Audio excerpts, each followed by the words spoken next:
నమస్కారం city news కి స్వాగతం. ఎగువన కురుస్తున్న వర్షాలతో కృష్ణా నదికి వరద ప్రవాహం కొనసాగుతోంది. నాగార్జున సాగర్ డ్యాం గేట్లు ఎత్తి దిగువకు నీటిని విడుదల చేస్తూ ఉండడంతో పులిచింతల ప్రాజెక్టు ప్రకాశం బ్యారేజ్లకు వరద నీరు పెద్ద ఎత్తున వచ్చి చేరుతోంది. దీంతో ప్రకాశం బ్యారేజ్ గేట్లు ఎత్తి దిగువకు నీటిని అధికారులు విడుదల చేస్తున్నారు. లోతట్టు ప్రాంత ప్రజలు అప్రమత్తంగా ఉండాలని, నదిలో చేపల వేటకు వెళ్లవద్దని హెచ్చరించారు. వరద ప్రవాహాన్ని ఎప్పటికప్పుడు అధికారులు అంచనా వేస్తూ తగు చర్యలు చేపడుతున్నారు. ఇంటర్నెట్ చరిత్రలో సంచలనం సిటీ బ్రాడ్బ్యాండ్. ఇప్పుడు ఇంటింటికి ఇంటర్నెట్, సిటీ నుంచి గ్రామం వరకు అదే స్పీడ్. మీరు ఈ రోజే సిటీ బ్రాడ్బ్యాండ్ కుటుంబంలో చేరండి. గత ప్రభుత్వం తూర్పు నియోజకవర్గాన్ని అధోగతి పాలు చేసిందని ఎమ్మెల్యే నసీర్ అహ్మద్ ధ్వజమెత్తారు. సుపరిపాలనలో తొలి అడుగు కార్యక్రమంలో భాగంగా 11వ డివిజన్లోని ఆనందపేటలో ఎమ్మెల్యే నసీర్ అహ్మద్ పర్యటించారు. ప్రతి ఇంటికి వెళ్లి కూటమి పాలనలో అమలవుతున్న సంక్షేమ పథకాలు వివరించి వారి సమస్యలను అడిగి తెలుసుకున్నారు. ఈ సందర్భంగా ఎమ్మెల్యే మాట్లాడుతూ 11వ డివిజన్లో శానిటేషన్, రేషన్ కార్డుల సమస్యలు మా దృష్టికి వచ్చాయని తెలిపారు. ప్రజలందరికీ అవసరమైన అన్ని మౌలిక వసతులు కల్పించేందుకు కూటమి ప్రభుత్వం కృషి చేస్తుందని చెప్పారు. ఈ కార్యక్రమంలో డివిజన్ అధ్యక్షుడు ఉస్మాన్, మజర్, జమీర్, ముజీబ్, మల్లిక తదితరులు పాల్గొన్నారు. సుపరిపాలనలో తొలి అడుగుల కార్యక్రమంలో భాగంగా ఈరోజు ఆనందపేట ప్రాంతంలో పర్యటించడం జరుగుతూ ఉంది. ముఖ్యంగా పేద ప్రజలు నివసించేటువంటి ఈ ప్రాంతంలో అనేక రకాల సమస్యలు ఉన్నాయి.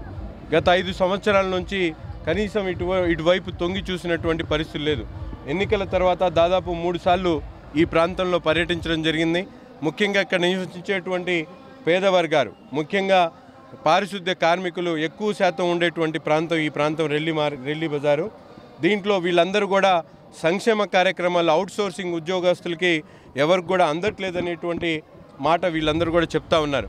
దీని మీద ప్రత్యేకమైనటువంటి శ్రద్ధ తీసుకొని ప్రభుత్వ దృష్టికి తీసుకొని వెళ్ళి ముఖ్యంగా పారిశుద్ధ్య కార్మికులు, రెక్కాడితే డొక్కాడనటువంటి కుటుంబాల్లో నివసించేటువంటి వీళ్ళందరికీ కూడా తప్పకుండా సంక్షేమ కార్యక్రమాలు కూడా భాగస్వామ్యం ఇవ్వాల్సినటువంటి అవసరం ఉంది.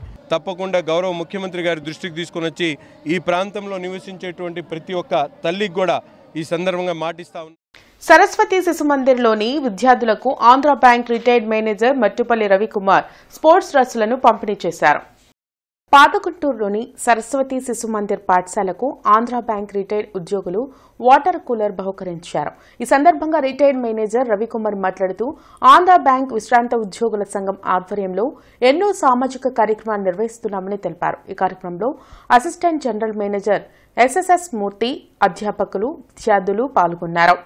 అబ్దుల్ కలాము చిన్నపిల్లాడు, తను వెళతాడు. వెళ్ళగానే అక్కడ పక్షులు ఎట్లా గుర్తుంటాయి ఏంటి అని చెబుతారు. చెప్పగానే కొంత అర్థం అవుతుంది. ఆయన అంటాడు కదా, నేను పెద్ద అయిన తర్వాత విమానాన్ని ఎట్లాగా ఎగురుతుందో అట్లాగా నేను దాన్ని కనిపెడతా అని చెప్పేసి చెబుతారనమాట.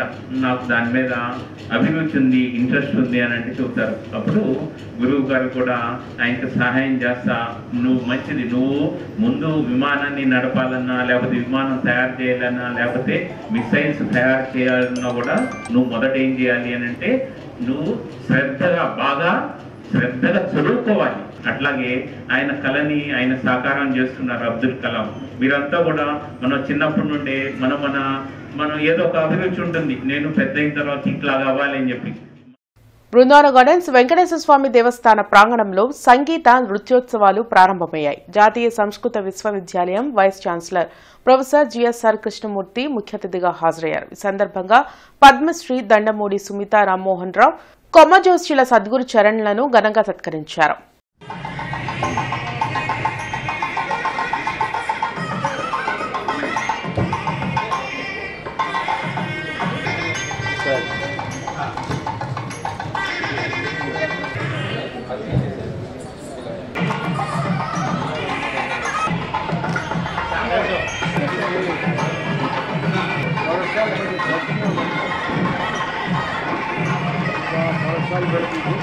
గుంటూరులో గాయత్రి సంగీత సన్మండలి వాడు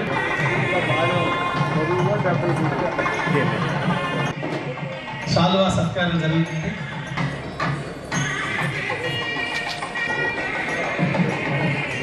రాఘవన్ గారు మేమంటారు దాస సాహిత్య ప్రాజెక్ట్ టీటీడీ వారితోనూ, తర్వాత national centre, Indira Gandhi national centre for the arts central government organisation అది.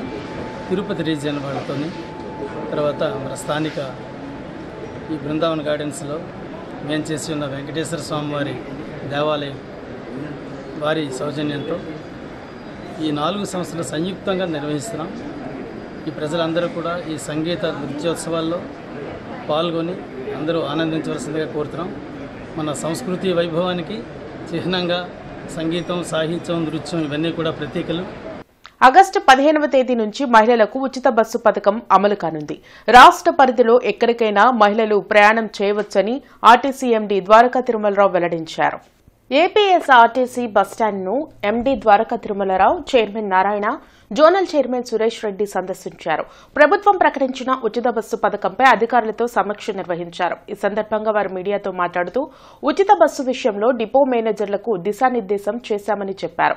ఉచిత బస్సు సౌకర్యాన్ని ఎక్కువ మంది మహిళలు ఉపయోగించుకునే అవకాశం ఉన్న నేపథ్యంలో బస్సుల మెయింటెనెన్స్ పై సూచనలు చేశామని తెలిపారు. త్వరలో 1050 కొత్త బస్సులు రానున్నాయని వెల్లడించారు. ప్రతిపక్షాలు ఉచిత బస్సు విధానంపై అనవసర రాద్ధాంతం చేస్తున్నారన్నారు. సీఎం పాలన అనుభవానికి ఉచిత బస్సు అమలు ఒక నిదర్శనంగా నిలుస్తుందన్నారు. బస్సులు ఎక్కువ మంది మహిళలు ఎక్కుతారు కాబట్టి దాని మెయింటెనెన్స్ అది చాలా బాగా మెయింటైన్ చేసుకోవాల్సి ఉంటుంది. మెయింటెనెన్స్ యొక్క రిక్వైర్మెంట్ పెరుగుతుంది. అదేవిధంగా బస్సుల్ని కొంచెం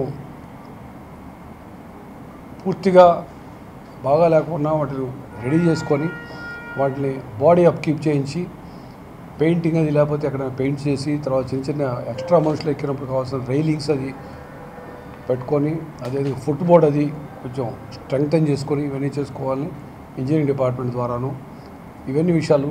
అలానే స్టాఫ్ని ఏ విధంగా కొంతమందికి ఎక్స్ట్రా డ్యూటీలు వచ్చే అవకాశం ఉంది. మొదట్లో కొద్ది రోజుల పాటు జాతర వాతావరణం ఉంటుంది. సో దానికి సంబంధించి అంత ప్రెషర్ని ఎలా తట్టుకోవాలి. మహిళలు ఎక్కువగా బస్ డిపోల్లో బస్సుల కోసం వెయిట్ చేస్తూ ఉంటారు కాబట్టి వాళ్ళకి సౌకర్యాలు, కూర్చుంటానికి సిట్టింగ్లు, అలాగే డ్రింకింగ్ వాటరు, అలాగే టాయిలెట్స్ అన్నీ కూడా నీట్గా అట్టిపెట్టి వాళ్ళకి ఏమి ఇబ్బందులు కలగకుండా చూడాలనేది మెయిన్ ఉద్దేశం. వాళ్ళని గౌరవంగా బస్సు ఎక్కించి ఇప్పుడు 5 బస్సులు కేటగిరీ వైజ్గా కేటాయించడం జరిగింది. ఆ బస్సులు ఎక్కడి దాకా ప్రయాణం చేస్తే అక్కడ దాకా వాళ్ళు ఉచిత ప్రయాణం చేయవచ్చు. ప్రతిపక్షాలు అనవసరంగా రాద్ధాంతం చేస్తూ వచ్చాయి. వాళ్ళు గతంలో ఆర్టీసీని పూర్తిగా నష్టాల ఊబిలోకి నెట్టారు. రోడ్లు ఎక్కడ కూడా పట్టించుకోలేదు. గతుకులమయమైపోయి పరిస్థితులు ప్రయాణికులు చాలా ఇబ్బందికరంగా తయారైంది.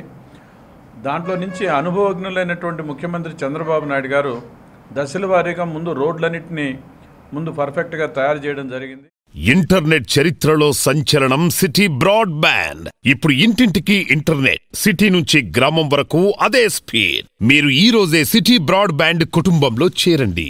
Andhra Pradesh union of working journalist నగర కమిటీ ఆధ్వర్యంలో లలిత సూపర్ స్పెషాలిటీ హాస్పిటల్ సౌజన్యంతో జర్నలిస్టులకు హెల్త్ కార్డులు పంపిణీ జరిగింది.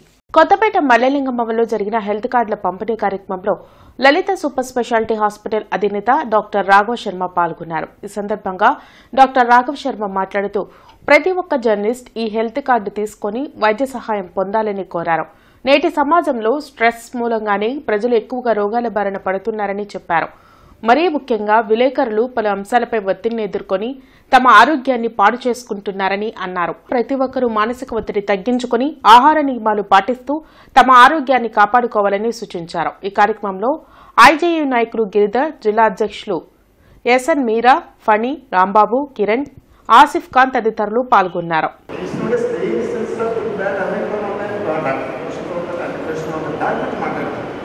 As an organization, media has got probably one of the most important roles to make the balance in the society.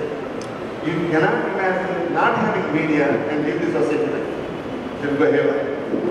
So that's the reason why this is one of police forces. One thing which they say that imagine one day police is not there. You imagine this situation how it is. It's still because of the police, the balance is maintained. So is the media. ఇవి ఇప్పటి వరకున్న వార్తా వివరాలు. మరికొన్ని వార్తా విశేషాలతో మళ్ళీ కలుద్దాం. అంతవరకు సెలవు. నమస్కారం.